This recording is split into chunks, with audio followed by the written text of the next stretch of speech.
Belgium में आतंकवाद विरोधी अभियान में 2 लोग मारे गए हैं। बेल्जियम टेलीविजन के मुताबिक वेरवियो शहर में चलाए गए इस अभियान के दौरान तीसरा व्यक्ति गंभीर रूप से घायल हो गया। समाचार एजेंसी एएफपी के मुताबिक अभियान अभी चालू है। प्रत्यक्षदर्शियों का कहना था कि उन्होंने काफी देर तक गोलियों की आवाजें सुनी और कम से कम 3 धमाके भी सुने गए। मीडिया रिपोर्टों के मुताबिक जिन लोगों को अभियान में निशाना बनाया गया है वो सीरिया से लौटे संदिग्ध जिहादी हैं।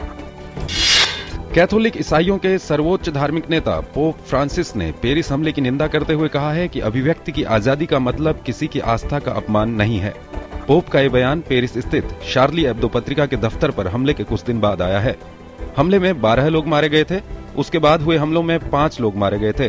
अपनी 5 दिन की यात्रा पर फिलीपींस जाते समय विमान में पत्रकारों से बात करते हुए पोप ने कहा कि भगवान के नाम पर किसी की हत्या करना असाधारण बात है, लेकिन अभिव्यक्ति की आजादी की भी कुछ सीमाएं हैं और दूसरे धर्म का अपमान करके उनके मानने वालों को उकसाना भी गलत है।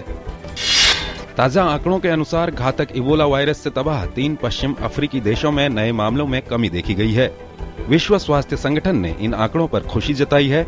नवीनतम आंकड़ों के अनुसार लाइबेरिया में पिछले हफ्ते इबोला के नए मामलों की संख्या जून के शुरू के बाद से अपने न्यूनतम स्तर पर है, जबकि गिनी और सियरा लियोन में इबोला के नए मामले अगस्त के बाद से सबसे कम हैं। नवीनतम आंकड़ों के अनुसार इबोला से अब तक कुल 21,296 लोग संक्रमित हुए हैं और उनमें से अभी तक 8,429 लोग मारे गए हैं। दुनिया के प्रतिष्ठित 87वें एकेडमी अवार्ड्स के नॉमिनेशन की लिस्ट जारी कर दी गई है। साल 2015 के एकेडमी अवार्ड की दौड़ में सबसे आगे है बर्डमैन और the grand Budapest hotel. Film Birdman और द ग्रैंड बुडापेस्ट होटल को सर्वाधिक 9 कैटेगरी में नॉमिनेट किया गया है। ऑस्कर के नाम से लोकप्रिय एकेडमी अवार्ड के लिए द इमिटेशन गेम, बॉयहुड और अमेरिकन स्नाइपर फिल्मों को भी कई श्रेणियों में नामांकन मिला। वहीं 87वें एकेडमी अवार्ड से भारत की उम्मीदें खत्म हो गई हैं।